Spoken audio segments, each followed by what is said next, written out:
Now it is told that Zhongli came from Mount Zhongnan and went straight to Chang'an, disguising himself as a wandering Daoist. He went directly into an inn and asked the winekeeper to bring wine for him to drink. In a single bout, he drank 3 Dao. When he had finished drinking, he boldly wrote 3 quatrains upon the wall. Sitting or lying, I always carry a jug of wine, refusing to look upon the imperial capital. Heaven and earth are vast, yet I bear no name or surname, a single untrammeled man among the scattered crowd. A true immortal who has attained the Tao is not easily met. When shall I return and follow him?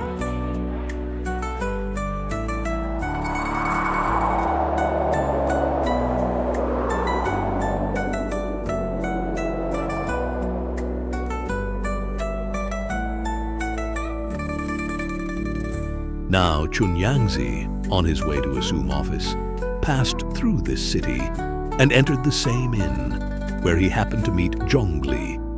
Seeing the man's appearance strange and ancient, and the language of his poems lofty and unrestrained, he bowed and asked his name. The Daoist replied, "My surname is Zhongli. My name is Quan, and my courtesy name is Yunfang."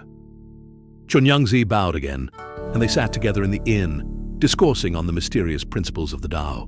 Then Chunyangzi asked, "Sir, is the wandering life beyond the world a joyful one?" Zhongli replied, "At times one roams through the world, taking mountains and rivers as paintings, and heaven and earth as one's traveling lodge. At times one dwells among cliffs and crags, with wind and moon as host and mist, and clouds as companions. Wandering beyond the world is joyful indeed. Joyful indeed." When Chunyangzi heard these words, the impulse toward immortality awakened anew within him, and his mortal dream suddenly broke. He said, "Master Zhongli, I wish to abandon this pursuit of fame and rank and cultivate the arts of the yellow and the white. Will you teach me?"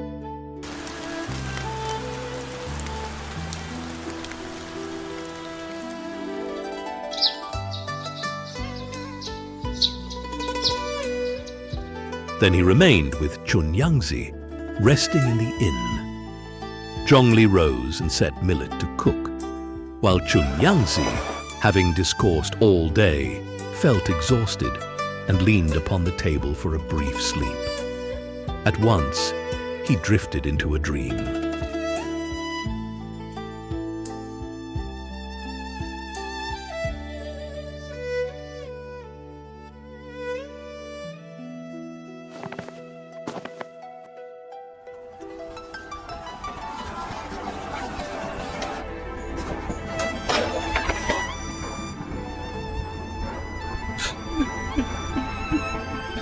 Just as he sighed, he awoke. Zhongli was beside him and said with a smile, "The yellow millet is not yet done, yet in one dream you have traveled to the land of bliss. In your dream, there were countless changes of rise and fall, many turns of glory and decline. Yet 50 years passed in a moment. Gain is not worth rejoicing over, nor loss worth sorrowing for." Chunyangzi sighed deeply and knew that the path of officialdom was not worth clinging to.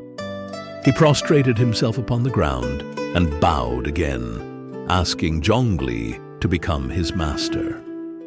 Zhongli replied, "It is not that I would refuse to teach you, yet your bones and joints are not yet hard enough, and your resolve and conduct are still incomplete. If you wish to transcend the world, even several more lifetimes may be required." With that, he took his leave.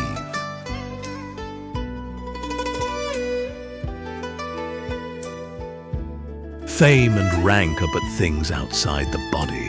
Why should I long for them? He abandoned his office, sought a secluded place, and built a thatched hut, naming it the Pavilion of Awakening to Truth. He planted several pines and slender bamboos. Here, Chunyangzi quietly nourished the harmony of heaven, his mind vast and his spirit at ease. Now it is told that after Master Zhongli had left Chunyangzi, though he dwelt in his quiet chamber, there was never a moment when he did not think of his teacher, never a moment when he did not recall him. Yet he did not know that Zhongli was often right before his eyes, intending to lead him to ascension. But fearing that his resolve in the Tao was not yet firm, Zhongli secretly tested him 7 times to see whether he truly and sincerely sought the way. What were these trials? On the first day of the year, a beggar came to his gate.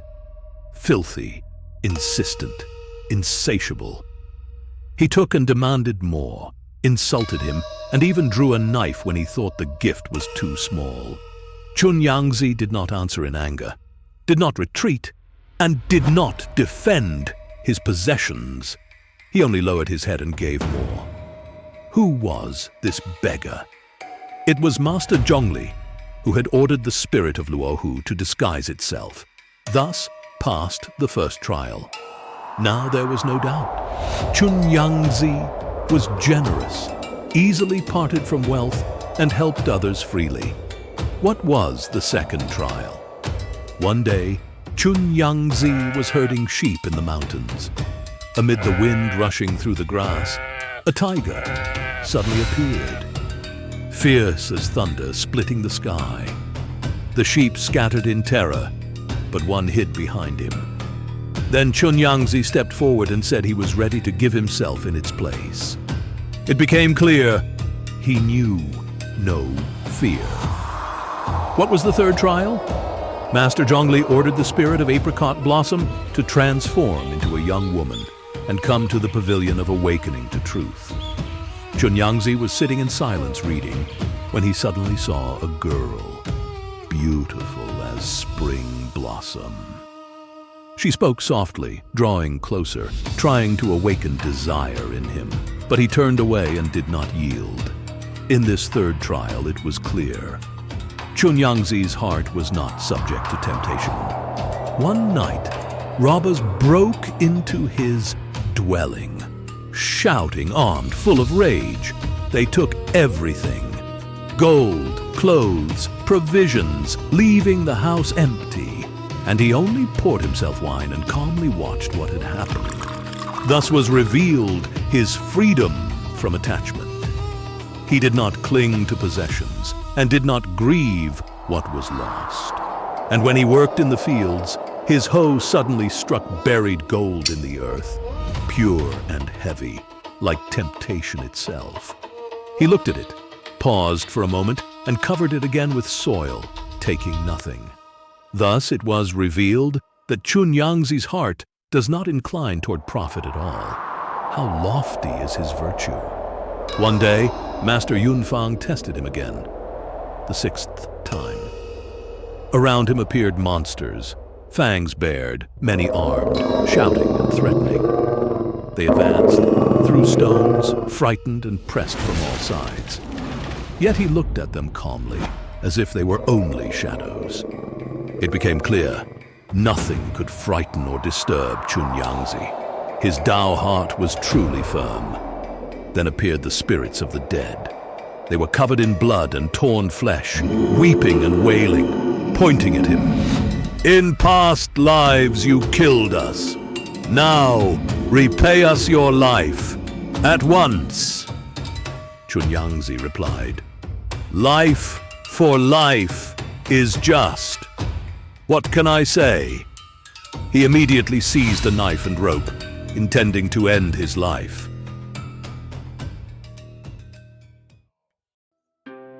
At that very moment, dawn broke in the east. A man descended, clapping his hands and laughing loudly. It was Master Yunfang. When Chunyangzi saw him, his heart filled with joy. Bowing twice, he said, "Since my master left me, my longing for you has been like thirst." Master Yunfang smiled. The heart of worldly dust is hard to extinguish, and one fit for immortality is hard to find. My search for a worthy person is greater than your search for me. I have tested you 7 times, and each time you have endured firmly. You will surely attain the Tao. But your merits and conduct are not yet complete. I shall now give you the secret formula of yellow and white, by which you may aid the world and benefit living things. When 3,000 merits are perfected and 800 deeds fulfilled, I will come to deliver you.